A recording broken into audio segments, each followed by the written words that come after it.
آپ قرآن پر چلیں، حدیث پڑھیں بس، باقی یہ بزرگوں کی اور ان لوگوں کی کیا حیثیت ہے معاذ اللہ۔ تو اس حوالے سے اگر ایک ذہن مل جائے کہ جب صحابہ کا یا اہل بیت کا یا ولیوں کا ذکر ہو، ایک مسلمان کا طرز گفتگو کیا ہونا چاہیے؟ مسلمان ہمیشہ باادب ہوتا ہے، احترام کرنے والا ہوتا ہے۔ دیکھیں علی اصغر صاحب نے بھی پچھلے دنوں اس پر اچھا کلام کیا اور پوری قرآن کی آیت سے بتایا کہ جو جملہ بعض لوگوں کی زبان پہ آیا ہوا کہ بابے تو کوئی شے نہیں، جی تو حالانکہ یہ جو طرز ہے، یہ جو انداز ہے، جی یہ اسلامی تربیت کے بالکل خلاف ہے۔ نبی پاک صلی اللہ تعالیٰ علیہ وسلم تو یہ ارشاد فرماتے ہیں کہ من لم یرحم صغیرنا ولم یوقر کبیرنا فلیس منا، واہ، کہ جو ہمارے چھوٹوں کے اوپر رحم نہ کرے اور ہمارے بڑوں کی تعظیم نہ کرے وہ تو ہم میں سے ہے ہی نہیں۔ ٹھیک ہے، سبحان تو اب انداز گفتگو کہ وہ کوئی شے نہیں ہے، کوئی چیز نہیں ہے، کیسے نہیں ہے؟ اللہ تبارک و تعالیٰ کی بارگاہ میں ان کا کیا مقام و مرتبہ ہوتا ہے۔ صحیح بخاری شریف کی حدیث مبارکہ ہے کہ نبی پاک صلی اللہ علیہ وسلم نے ارشاد فرمایا کہ ان اللہ اذا احب عبدا، کہ اللہ پاک جب کسی بندے سے محبت کرتا ہے، حالانکہ اللہ جل شانہ اپنی مخلوق سے محبت ویسے ہی فرماتا ہے، صحیح، یہاں محبت اور بندے سے مراد وہ نیک صالح بندہ ہے جس کو ہم ولی کہتے ہیں، اللہ کا ولی کہتے ہیں، اس سے اللہ پاک جب محبت کرتا ہے تو جبریل امین کو اپنے پاس بلاتا ہے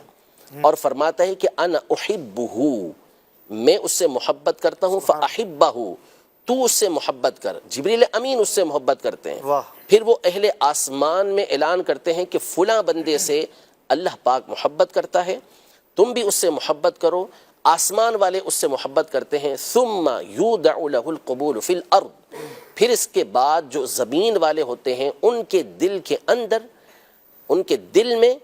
اس بندے کی مقبولیت کو رکھ دیا جاتا ہے۔ سبحان اللہ، یعنی کون سے لوگ جو نیک صالح اللہ کے بندے ہوتے ہیں، جو دین کی طرف راغب ہوتے ہیں، ان کے دلوں کے اندر ان کی محبت رکھ دی جاتی ہے۔ تو وہ کون ہیں؟ اللہ کے نبی، اللہ کے اولیاء ہیں، ٹھیک ہے، صحابہ ہیں، اہل بیت اطہار ہیں۔ تو یہ ان کا طرز عمل، ان کا طریقہ کار ہوا کرتا تھا۔ تو یہ جو ادب اور احترام کا جو طریقہ کار ہے، یہ اسلاف سے نبی پاک صلی اللہ تعالیٰ علیہ وسلم کی تعلیمات اسلاف نے لی اور آگے چلاتے ہوئے آئے ہیں۔ جی، ہمیشہ احترام کے ساتھ ہمارے یہاں بزرگوں کا یہ نام لیا جاتا رہا، چاہے وہ صحابہ کرام علیہم رضوان ہوں، اہل بیت اطہار ہوں، اولیاء ہوں، شہداء ہوں، ان کا نام ہمیشہ ادب اور احترام کے ساتھ لیتے ہیں۔ تو اصول ہے، ضابطہ ہے۔ ٹھیک، قرآن مجید فرقان حمید میں اللہ جل شانہ نے والدین کے لیے یہ فرمایا کہ اگر وہ بڑھاپے میں سے وہ دونوں پہنچ جائے، ان میں سے کوئی ایک بڑھاپے کو پہنچ جائے، فلا تقل لهما اف، انہیں اف نہ کہو۔ جی، اف کا کلمہ کہا گیا کہ اف نہ کہو، تو علماء نے اس مقام پر، مفسرین نے اس مقام پہ لکھا کہ اف یہ سب سے ہلکا کلمہ ہے کہ جو بندے کو تکلیف کے وقت نکلتا ہے، اچھا، ٹھیک ہے۔ تو ان کے ادب اور احترام کے پیش نظر ان کو اف کا کلمہ نہ کہو، ٹھیک ہے۔ اس پر پھر مفسرین نے لکھا کہ اگر کسی مقام پر اف کا کلمہ یہ تعظیم کے لیے استعمال ہوتا ہو، یعنی کسی کو ہم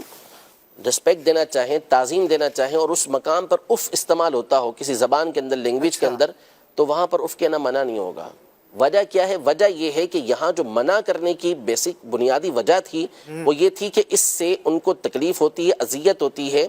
کہ ہماری اولاد نے ہمارے سامنے اف بھی کیسے کیا، ٹھیک ہے۔ تو یہ ایک مثال کے طور پر کہا مثال میں نے بیان کیا۔ دوسری بات دیکھیں، اب الفاظ اس طرح کے استعمال کرنا، تو اگر کوئی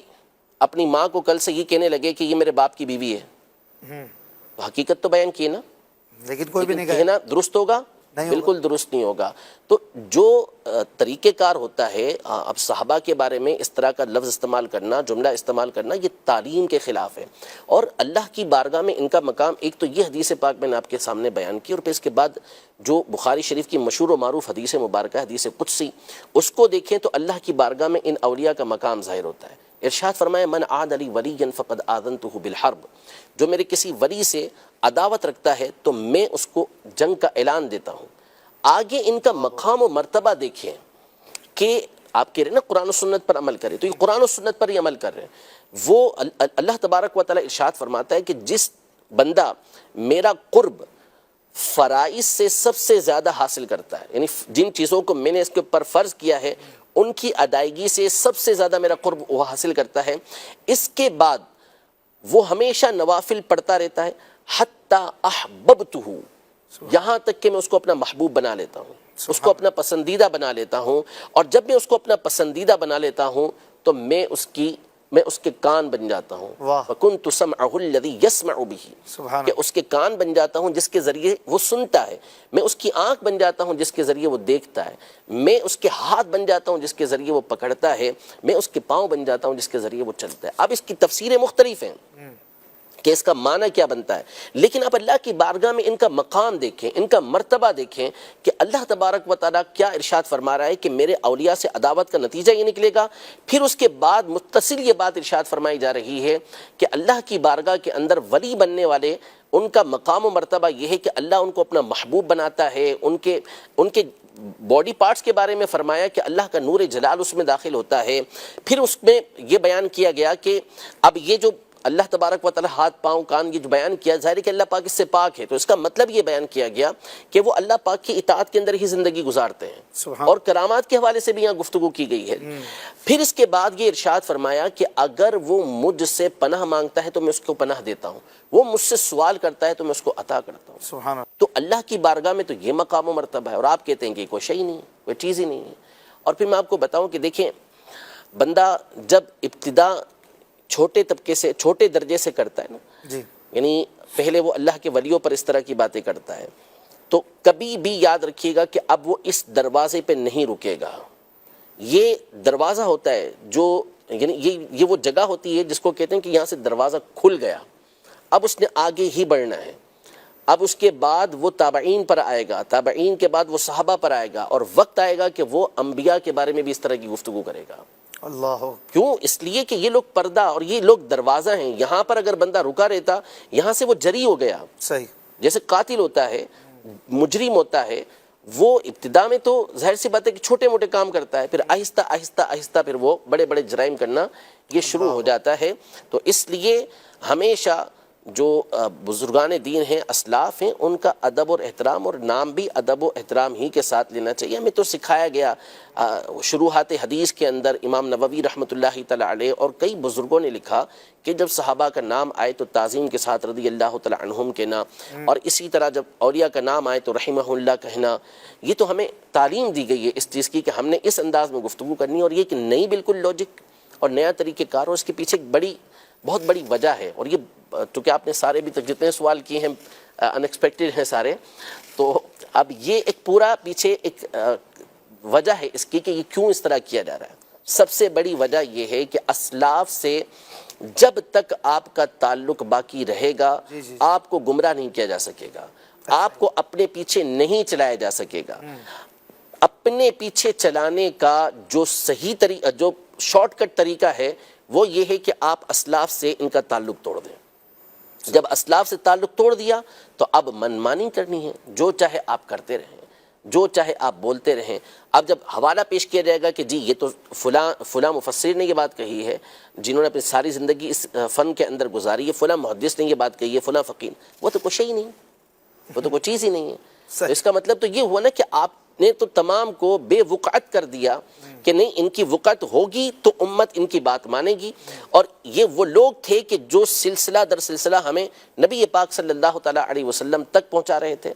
لیکن انہوں نے وہ جو کڑی آ رہی تھی اس سے کاٹ دیا کہ نہیں، ڈائریکٹ ہمارا راستہ، حالانکہ یہ امت کے طریقہ کار کے خلاف ہے۔ اور ہمیشہ آپ دیکھ لیں، کبھی بھی یہ توہین والا انداز آپ کو امت کے اندر جو نیک سارے لوگ ہیں کبھی ان کے اندر نہیں ملے گا، ٹھیک ہے؟ اب یعنی یہ پچھلے 1400 سالوں میں اس طرح ہمیں اچھے لوگوں میں، صالحین میں نہیں ملتا۔ بالکل نہیں تو ملتا۔ لگتا ہے جیسے کہ آج کوئی آیا اور وہ کہتا ہے پچھلے سارے غلط تھے، میں ہی صحیح ہوں، تو پھر وہی غلط ہوا نا، وہی غلط ہوں۔ امت تو غلط نہیں ہو سکتی۔ تو قرآن مجید فرقان حمید میں واضح طور پر ارشاد فرما دیا کہ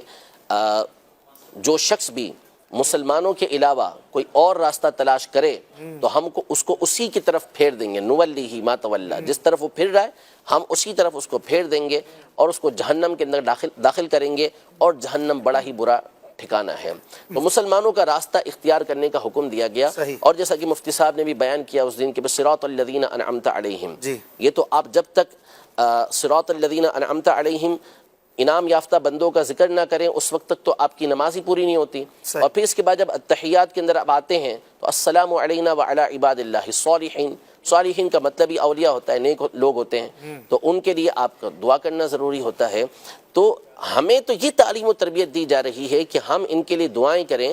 ہم ان کے طریقہ کار کو اختیار کریں، اور ہمیشہ سے مسلمان یہ طریقہ کار اختیار کرتے ہوئے آ رہے ہیں۔ یہ ایک نئی طریقے کا نیا طرز نکلا، نیا انداز نکلا، اور پھر اس کے بعد اب ہمارے سامنے اس کے اثرات جو ہے وہ دیکھ رہے ہیں ہم۔ ہے تو بہت تھوڑا سا اس کا اثر، کوئی بہت بڑا اثر نہیں ہے، صرف سوشل میڈیا کا ایک ہوا ہوتا ہے کہ جس کے ذریعے چیزیں ہو جاتی ہیں، ورنہ گراؤنڈ ریئلٹی یہ ہوتی ہے کہ ایسے لوگوں کی کوئی حیثیت اور حقیقت نہیں ہوتی۔ دیکھنے والے، کمنٹس دینے والے، گفتگو کرنے والے بھی عمومی طور پہ وہ ہوتے ہیں کہ جو مخالف ہوتے ہیں اور اپنے بے وقوفانہ طرز کی وجہ سے ایسے لوگوں کو پروموٹ کر رہے ہوتے ہیں، ورنہ ان کے فالوورز آٹے میں نمک تو بہت بڑی چیز ہے، کچھ بھی نہیں ہوتے۔ حقیقت یہ ہے۔ تو اصل یہ ہے کہ ہمیشہ سے مسلمان یہ صحابہ سے، اہل بیت سے، اپنے اسلاف سے متصل رہے ہیں، ان کے ساتھ جڑے ہوئے رہے ہیں، اور انشاءاللہ قیامت تک یہ سلسلہ چلتا رہے گا۔ اس طرح کے لوگ آتے جاتے یہ ہمیشہ رہے ہیں، اور علماء ان کا اچھی انداز میں رد کرتے ہی رہے ہیں۔